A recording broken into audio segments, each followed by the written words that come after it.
So hello guys, good morning. So welcome back to my YouTube channel. This is Otoboyson. So ngayon guys, mayroon tayong idadiagnose Hyundai Accent. Ang problema nito ay nagji-jerking at trap idle. So ngayon, ang gagawin natin ay ating i-scan muna. So yun yung gagawin natin. Tara. So ngayon guys, nandito na tayo. Sinalang na natin yung computer natin. So papaandarin lang muna natin to kay baka lobat. So yan. So dito may check engine siya. Ayan.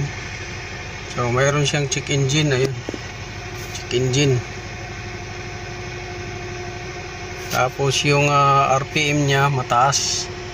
Ayan, taas RPM niya.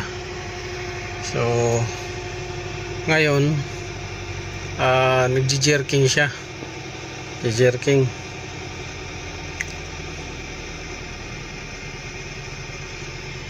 Ayun, bumababa na siya.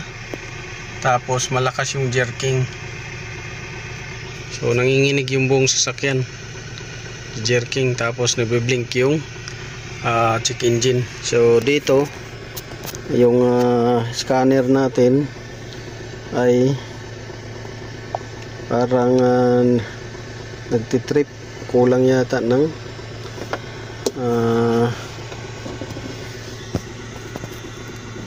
kulang yata to guys ng voltahe. So idadiagnose natin. So tapos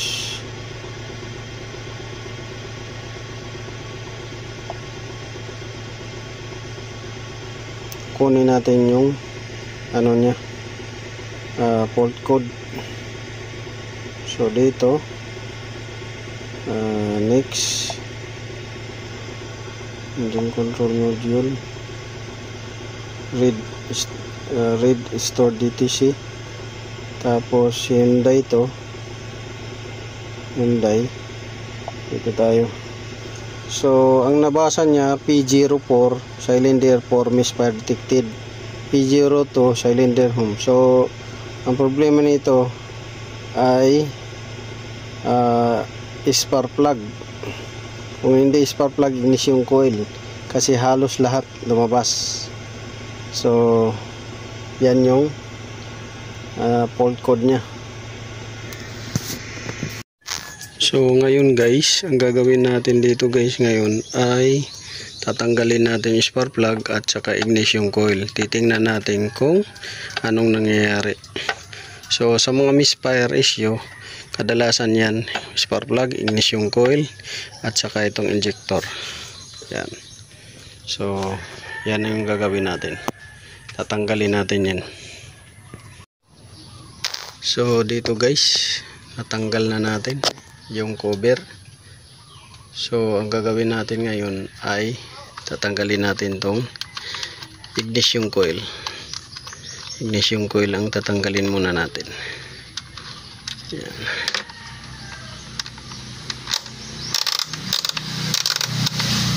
So alisin natin yung ignition coil. I-check din natin yung condition ng ignition coil, kung may jump spark na. So kadalasan na misfire itong tatlong parts lang na to: ignition coil, spark plug at saka yung injector. So multiple misfire ang tawag dyan. So dito titingnan natin sa isa. So titingnan ninyo yung appearance niyan, kung may jump spark na siya. Magkulay puti yan siya guys. Yan. So dito so far wala siya. Wala siyang makita. Sa number 2, ayan. Yan yung sinasabi ko. Oh, yan. Diba? Yung kulay puti na yan, yan, jump spark na yan siya. Ignition coil yan. Yan. Ignition coil. Yan o. Yan o. Yan. ignition coil, nag-jump spark na. Kita nyo dito sa isa, so kulay itim pero nagsusunog na ng langis yung spark plug sa valve cover. Ito naman isa, ganun rin, nag-jump spark na, ignition coil din. Tapos ito naman isa, ganun rin. Yan, jump spark din, ignition coil. So ang susunod natin ay yung spark plug. So kunin muna natin yung pangtanggal spark plug. So ayan na guys, nabunot na natin yung spark plug. So kung kanina nakita natin na halos lahat ng ignition coil ay nagja-jump spark na. So sira na yung ignition coil na halos 4 sila sira. Ito mayroon na ring jump spark sa gilid. So yan, ito tsaka ito talagang nakalabas na yung ano na jump spark. Ito nag-umpisa na. So matapos natin ma-diagnose yung ignition coil na may defective na, kaya nagje-jerking, low power, nagje-jerking, rough idling, mataas RPM minsan bumababa. Yung sunod natin na ito spark plug. So ito yung spark plug ng number 1. So overtime heated na siya guys. So hindi na nagsusunog ng gusto, overtime heated na siya. Yan, overtime heated na. Yan. At saka ito. So spark plug atin na confirm, at saka ignition coil ating na confirm. So next natin bubuksan itong niya, injector. So pwede yan guys, hindi ninyo buksan kung mayroon kayong injector cleaner na aparato, no need na buksan yan. Ang gagawin na lang ninyo guys ay isa lang yung aparato, paganahin at paandarin. So ganoon lang kadali yung niya, injector cleaning. So no need nang bunutin. So mayroon tayong aparato, so no need nating bunutin yan. Bibili lang tayo ng injector cleaner.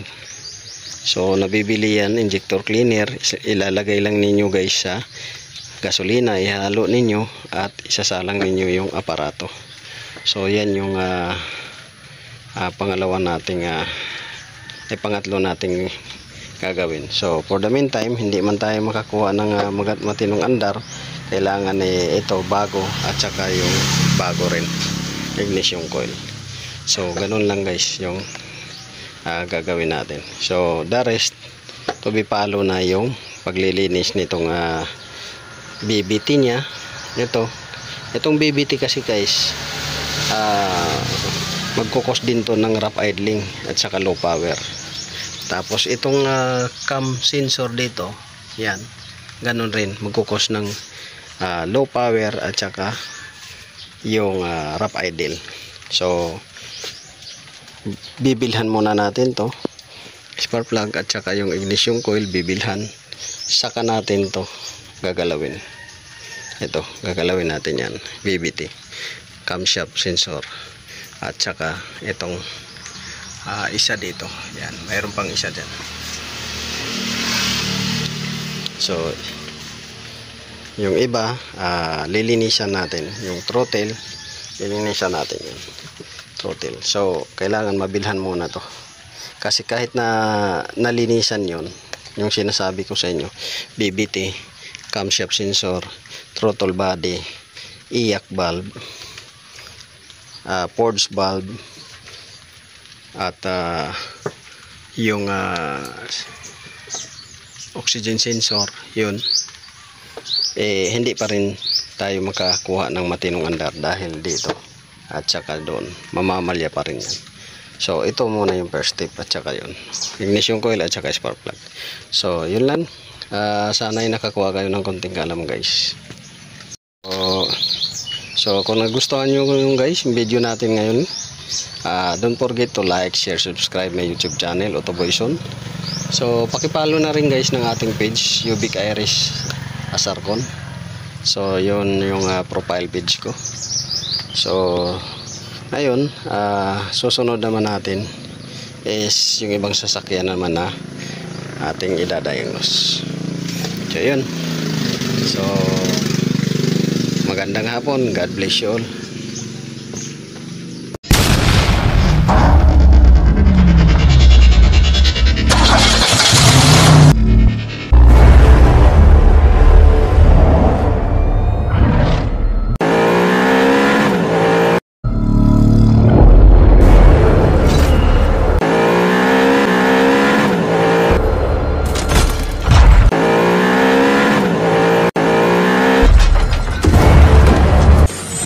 Make